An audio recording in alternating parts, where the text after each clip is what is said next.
माझ्याकडे एक कपल आलं होतं परवाच. जवळपास त्यांची 2 कोटी रुपयाची सध्या कॅश त्यांच्याकडे अवेलेबल आहे. एक मॅडमांनी मला कॉल केला, मी रिटायर्ड आहे, माझी मुलगी बाहेर असते, आता माझ्याकडे दुसरा कुठलाही अर्निंग सोर्स नाहीये, आज ते या जगामध्ये नाही. बरं, जी यंग मुलं माझ्याकडे येतात त्यांचं हेच असतं, सर फक्त एफएनओ शिकवा, रोज सट्टा मारेगा, ट्रेड मारेगा, पैसा कमाएगा, झालं. चुकतं कुठं? विचारसरणीत किडं पडलेले आहेत. आत्ता 20,000 पगार आहे ना, एन्जॉय करायचा. आपण सोशल मीडियावर फक्त झागामागा बघून स्वतःला खूप हेवीली त्यामध्ये इन्व्हॉल्व करत चाललोय. नमस्कार, मी संकेत आवटे. तुमच्यासाठी आता मी एक असा विषय घेऊन आलोय ना, तुमचे डोळे खडकन उघडतील. प्रत्येक जण यावर विचार करायला भाग पाडेल स्वतःला, दुसऱ्याला विचारात भाग पाडायची गरज नाहीये. वय वर्ष तुमचं 20 असेल, वय वर्ष 25 असेल, वय वर्ष 30 असेल, किंवा 20 पेक्षा कमी किंवा 30 पेक्षा जास्त सुद्धा असेल, तरी फरक पडणार नाही. पण एक आणि एक गोष्ट तुमच्या डोक्यामध्ये हळूहळू अशी काही शिरत जाईल ना, तुम्हाला स्वतःबद्दल विचार करण्याची पद्धत तुमची बदलावीच लागेल, हे मी गॅरंटी देऊन सांगतोय. फक्त काय करावं लागेल, हा व्हिडिओ लक्षपूर्वक शांतपणे शेवटपर्यंत बघावा लागेल. मी गॅरंटी देऊन सांगतोय, तुमच्या सगळ्या कन्सेप्ट क्लिअर होतील. यासाठी काही आकडे तुम्हाला मी सांगतो. भारताची लोकसंख्या 142 कोटी जरी असली तर त्यामधली 50% पेक्षा जास्त लोकसंख्या 20 ते 30 वयोगटातली आहे. इन शॉर्ट, हीच 75 कोटी जनता पुढे जाऊन आपला देश सांभाळणार आहे. पण एक गोष्ट तुम्हाला माहिती आहे, याच 75 कोटी जनतेला फायनान्शियल अवेअरनेस नाही. फायनान्शियल नॉलेज ऑलमोस्ट झिरो आहे. हे मी सांगत नाही साहेब, हे RBI सांगतं. मग तुम्ही म्हणाल फायनान्स, मला सगळं समजतंय. नाही साहेब, आज मी तुम्हाला विचारलं ना, तुमची गुंतवणूक कुठे आहे, कशी आहे, किती आहे, कधी केली, कधीसाठी केली, किती वर्षांसाठी केली, काय करणार आहात, पुढे त्याचं प्लॅनिंग काय आहे, यातलं काहीही उत्तर तुम्हाला देता येणार नाही.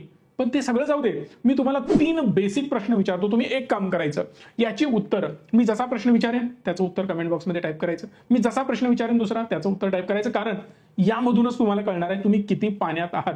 नो डाऊट, कमेंट केला म्हणून तुमचं नाव कोणाला समजत नाही ना, तुम्ही कोणी तुमच्या घरला येणार आहे. पण एक गोष्ट लक्षात घ्या, यावरून तुमचा सिरियसनेस किती आहे हे समजेल. मला सांगा, भारतातली सगळ्यात मोठी बँक कोणती आहे? दुसरा प्रश्न, भारतामध्ये सध्या इन्फ्लेशन किती टक्क्यांनी सुरू आहे? तिसरा प्रश्न, भारतामध्ये बँकेत स्टँडर्ड व्याजदर किती सुरू आहे? उत्तर साहेब सोपी आहे. बघा, बँक सगळ्यात मोठी SBI आहे. 5.6% आसपास, 5.5% इन्फ्लेशन आपलं सध्या आहे. बँकेमध्ये व्याजदर 7% आसपास पाहायला मिळतो. पण हे विचारण्याचं काय कारण? काय मोठं नॉलेज देतोय मी? नाही.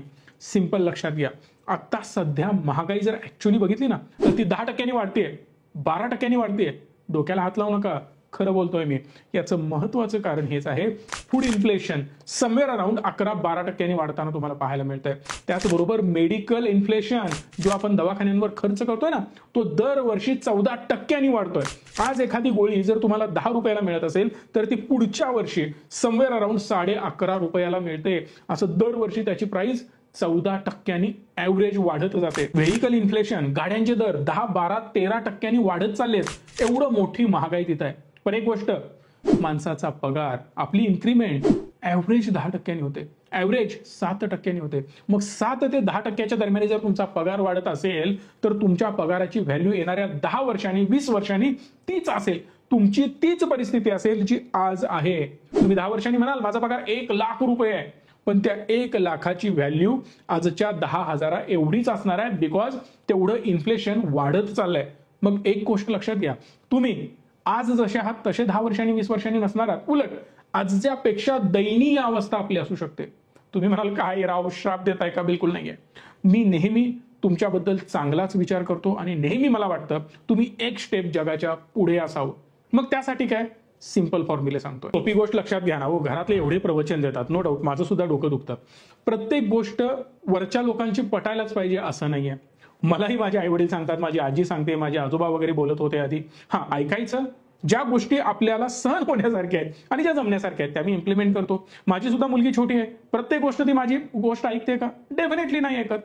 पण एक गोष्ट लक्षात घ्या, त्यांचं इंटेन्शन चुकीचं नाहीये, आपलं 100% कुठंतरी चुकतंय आणि हे आकडे सांगतायत, 100% सांगतायत.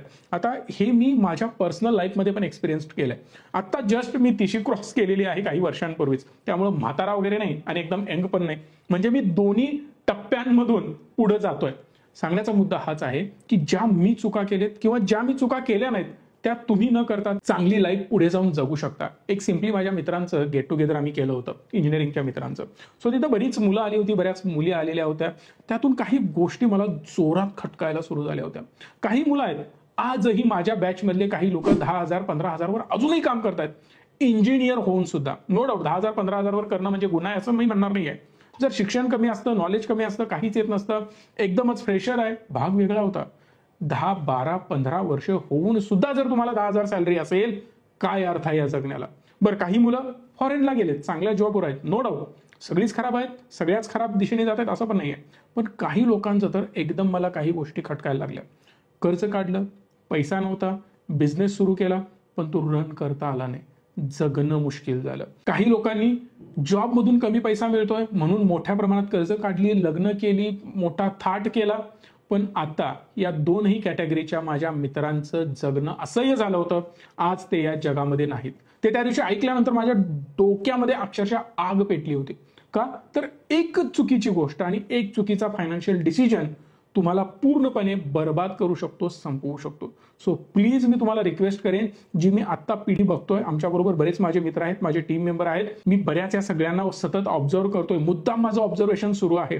जेव्हा यंग मुलं माझ्याकडे येतात, माझ्याकडे बरीच लोक सारखं मला ऑफिसला भेटायला येत असतात, मी वारंवार त्यांना सांगतोय, एक फायनान्शियल चुकीचा डिसिजन तुम्हाला संपवू शकतो. याचं रिझन मी तुम्हाला सांगतोय की पैसा नाही हा एकमेव घरात क्लेश करण्याचं रिझन असतं. जर तुमच्याकडे पैसा नसेल ना, तुमच्या घरामध्ये शांती नाही, एवढं डोक्यात ठेवायचं तुम्ही. मग तुम्ही म्हणाल पैसा असेल तर अंबानी, टाटा, बिर्ला हे सगळे सुखी आहेत असं आहे? बिलकुल नाही आहे. मी असं म्हणत नाही की ते 100% सुखी आहेत, पण मेजर प्रॉब्लेम पैसा असतो साहेब. एक आणि एक गोष्टीसाठी पैसा लागतो आणि जर ती तुमच्याकडे नसेल तर पुढचं आयुष्य पूर्ण कठीण होत जातं. स्क्रीनवर पुन्हा एकदा मी तुम्हाला घेऊन येतोय. मी फक्त 1,000 रुपयाची इन्व्हेस्टमेंट करतो. मेजर प्रॉब्लेम हाच असतो मुलांचा, मोठा पैसा नाहीये. सुरुवात मी लहान करणार, डेफिनेटली करा. मी असं बिलकुल म्हणत नाहीये की तुम्ही मोठा पैसा लावायला पाहिजे, पण सुरुवात छोटी करा, नंतर त्याला मोठ्या लेवलला तुम्हाला घेऊन जायचं. हे डोक्यात ठामपणे ठेवायचं, भरून ठेवायचं. विचार करा, मी 1,000ची गुंतवणूक करतोय, 1,000 इन्व्हेस्टमेंट करतोय आणि 10 वर्षानंतर त्याची व्हॅल्यू काय असेल, 15 वर्षानंतर त्याची व्हॅल्यू काय असेल, 15 वर्षानंतर त्याची व्हॅल्यू फक्त 6.5 लाख रुपये होते. पण 30 वर्षानंतर त्याची व्हॅल्यू काय होईल याचा सुद्धा विचार करायला पाहिजे. मी त्याला अजून थोडंसं स्ट्रेच करतोय. 30 वर्षानंतर समवेअर अराउंड त्याची व्हॅल्यू 70 लाख रुपये बनते. तुम्ही म्हणाल एवढा वेळ माझ्याकडे नाहीये, 30 वर्ष मला थांबायचं नाही, काही गरज नाहीये. मी फक्त 30 वर्षाला मार्क करून ठेवतो जेणेकरून तुम्हाला आयडिया येत जाईल. विचार करा, मी आधेमध्ये फक्त माझ्याकडे 1 लाख रुपये आलेत. आता नाही तुमच्याकडे, मान्य आहे. 5 वर्षानंतर तुमच्याकडे 1 लाख रुपये आले. 1 2 3 4 5 हे माझ्याकडे 1 लाख रुपये आले, मी ऍड करून टाकले. आणि 2 वर्षांना लेट से माझ्याकडे हे 2 लाख रुपये आले. चुकून मी 20 लाख लिहिले, 2 लाख रुपये आले. जी काही अमाऊंट येईल, कदाचित इथे माझ्याकडे 5 लाख रुपये असतील.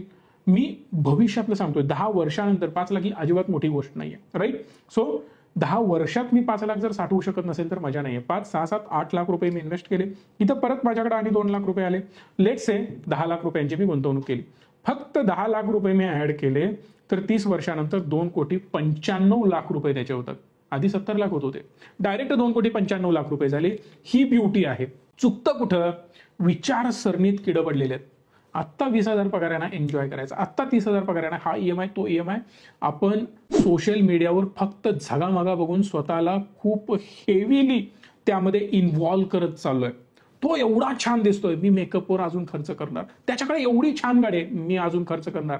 तो 10,000चा शर्ट घालतोय, मी सुद्धा 10,000चा शर्ट परचेस करणार. आणि याच गुणामुळे ना जगणं मुश्किल होत चाललंय आपलं. आणि पुढची लाईफस्टाईल आपण एवढी खराब बनवत चाललोय ना की त्याला कुठलाही एंड नाही. माझ्याकडे एक कपल आलं होतं परवाच. जवळपास त्यांची 2 कोटी रुपयाची सध्या कॅश त्यांच्याकडे अवेलेबल आहे, अकाउंटवर पैसा शिल्लक आहे. एखाद्या डीलमधून त्यांच्याकडे आलेत. शेतकरी वर्ग आहे. एक पिढीच्या जमीन होती, वादात होती, ती विकली गेली, त्या मोक्याच्या जाग्याला होती, त्यातून 2 कोटी त्यांच्याकडे आले. वय आहे 55 वर्ष. आता या 55व्या वर्षी जवळपास रिटायरमेंटला आलेला व्यक्ती तो विचार करतोय, माझ्याकडे बाकी काहीच कॅपिटल नाही, 2 कोटीची आहे अशी मी जमीन खरेदी करणार. आता जर 2 कोटीची टोटल जमीन तुम्ही खरेदी केली, पुढचं आयुष्य कसं जगणार? आयुष्यभर त्या शेतात राबायला तुम्हाला जमणार आहे? बरं, त्या 2 कोटीमध्ये किती जमीन येणार? फक्त आणि फक्त 4 एकर. 50 लाख रुपये एकर रेट चालू आहे. बरं, त्या 2 कोटीच्या जमिनीतून रिटर्न किती मिळवणार? शेतीसाठी जमीन घेताय ना, रिटर्न किती मिळवणार? हे लॉजिक नाही आहे. साहेब कष्ट करायला पाहिजे. अहो, कष्ट करून किती मिळणार आहेत? माझा बिलकुल विरोध नाही शेत जमीन घ्यायला, 100% पाहिजे. माझी सुद्धा शेती आहे, वडिलांची आहे, मी स्वतः परचेस केलेली शेती आहे.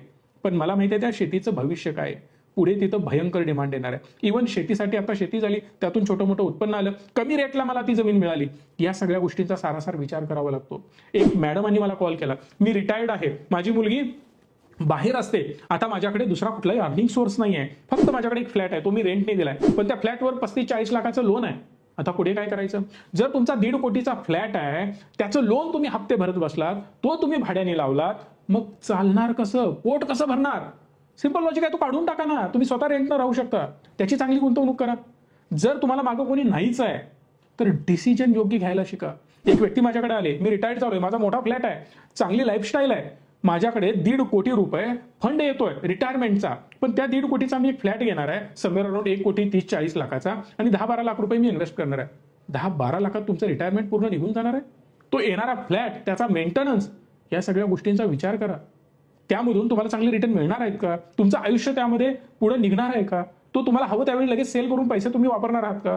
पॉसिबलच नाही आहे. 10 लाखासाठी 1.5 कोटीचा फ्लॅट कोणी विकेल का? मग हे कोणासाठी करताय? पुढच्या पिढीसाठी? हा विचारच आपण करत नाहीये. बरं, जी यंग मुलं माझ्याकडे येतात त्यांचं हेच असतं, सर फक्त FNO शिकवा, रोज सट्टा मारेगा, ट्रेड मारेगा, पैसा कमाएगा, झालं. अरे खरंच तू करू शकतो का? लगेच जॉब सोडतोय का? म्हणजे एवढे क्विक चुकीचे डिसिजन आपण घ्यायला लागलो. प्रॉपर प्लॅन बिलकुल नाहीये. नो डाऊट तुम्हाला अग्रेसिव्ह डिसिजन घ्यायला पाहिजे, अग्रेसिव्ह ग्रोथ मागायला पाहिजे, सगळं मान्य.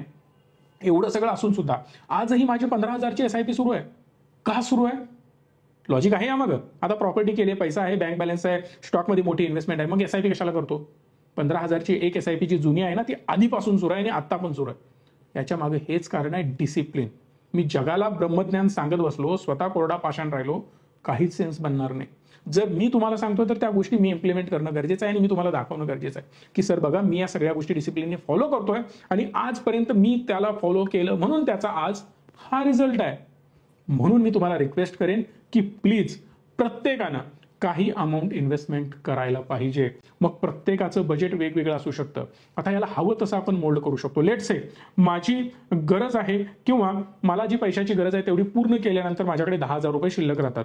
जर माझ्याकडे 10,000 शिल्लक राहत असतील आणि जर मी याची गुंतवणूक करत गेलो, वाढवतोय नाही वाढवतोय तो भाग वेगळा, 10 वर्षानंतर त्याची होणारी व्हॅल्यू समवेअर अराउंड मी 15% रिटर्न पकडतोय बरं का. मग ते 20 जातील, 25 जातील, 10 जातील, depend on the market condition. Mutual फंडमध्ये याची गुंतवणूक तुम्ही करू शकता. हा, तुम्हाला आमची मदत हवी आहे, डिस्क्रिप्शन मध्ये नंबर आहे, कॉल करा, माहिती घ्या. स्क्रीनवर नंबर दिसतोय, कॉल करा, माहिती घ्या, गुंतवणूक करायला सुरुवात करा. स्वतः करायचं आहे, कुठं जाऊन करायचं तिकडून करा. पण रिचमी थ्रू जेव्हा करता तेव्हा तुम्हाला डीप नॉलेज दिलं जातं. तुम्हाला सुटेबल असणाराच प्रोडक्ट तुम्हाला दिला जातो. आज तुमचं वय आहे 25, 35 वर्षाच्या माणसाचा शर्ट तुम्हाला बसेल का हो? 10 वर्षाच्या मुलाचा शर्ट तुम्हाला बसेल का हो? त्याची साईज तुमची साईज सेम असेलच का हो? 100% नाही. म्हणून तुम्हाला सुटेबल, तुम्हाला चालणारा, तुम्हाला योग्य असणारा प्रोडक्ट हा शोधण्यासाठी आम्ही तुम्हाला मदत करतो. मग त्यासाठी रिचमी गरजेचं आहे. अदरवाईज कुठनंही बाईंग करता येतं, मोठी गोष्ट नाही आहे.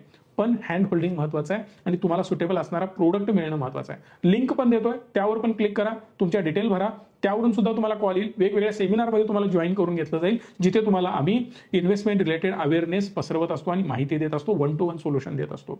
जाऊयात पुढे. महत्वाची गोष्ट लक्षात घ्या, फक्त 10 वर्षामध्ये याची व्हॅल्यू होते 27 लाख, पण पुढच्या 5 वर्षात जर बघितलं, 15व्या वर्षी 67 लाख रुपये झाले त्याचे. डायरेक्ट 51 लाख रुपये वाढले, 40-50 लाख रुपये. याचं रिझन काय? कंपाऊंडिंग होत जातात. मग जेवढं तुम्हाला ठोसता येतील पैसे इकडे ना, तेवढं ठोसत जायचं, कारण पुढचा येणारा काळ हा एवढा सोपा नाही. लक्षात घ्या, मी खूप डीप लेवलला जाऊन बोलतोय. तुमच्या घरामध्ये होणारे क्लेश, तुमच्या घरामध्ये होणारी भांडणं, तुमच्या घरामध्ये होणारे मॅक्सिमम वाद पैशामुळे होतात. आज आपण आपल्या आईबापाला नावं ठेवतो का? मला साधं खेळणं पण मिळालं नव्हतं. नो डाऊट मला आता सगळं कळतंय, मी स्वतः बाप झाल्यामुळे मला या सगळ्या गोष्टींचा अंदाज आहे. पण मी लहान असताना माझ्या आई वडिलांना म्हणायचो, माझ्या आजीला म्हणायचो, काय आजी, मी कुठे जन्माला आलोय, साधं खेळणं मिळत नाही. आणि फॅक्ट आहे बरं का, आजपर्यंत माझं एकही खेळणं मी परचेस केलेलं नाहीये किंवा ते मला मिळालेलं नाहीये.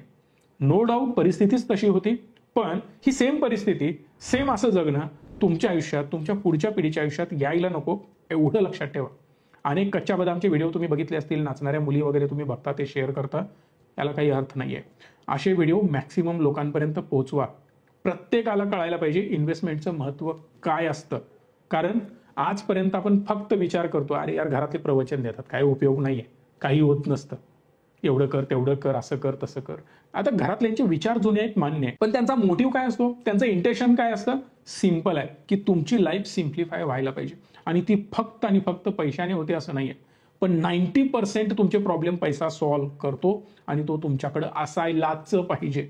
त्यामुळं फक्त शोबाजी, हवाबाजी आजपासून, मग तुमचं वय 10 असेल किंवा 100 असेल, प्रत्येकाच्या अंगात हा हवाबाजीचा किडा असतो. त्याला कंट्रोलमध्ये ठेवणं गरजेचं आहे. मी बिलकुल म्हणणार नाही की ती करू नका, 100% पाहिजे. माझ्याकडे 1 कोटी रुपये आहेत ना, माझ्याकडे बरेच असे इन्व्हेस्टर आहेत जे रिटायर्ड आहेत, 5-5 कोटी रुपयांचा कॉर्पस बनवलाय त्यांनी. मी स्वतःहून भेटले की सांगतोय, साहेब एन्जॉय करायला चालू करा.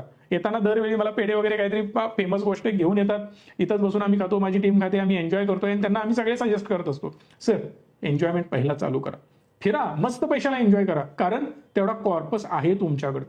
पण जर नसेल तर काय घंटा एन्जॉय करणार? इम्पॉसिबल आहे. आणि पुढे जाऊन हे होत नाही, आणि उद्या इम्पॉसिबल आहे. हे कधी होतं? आजच होतं. सो आजच हा विषय संपवा, बसा, प्रॉपर फायनान्शियल प्लॅनिंग करा. 100 व्हिडिओ बनवलेत मी या सगळ्या गोष्टींवर.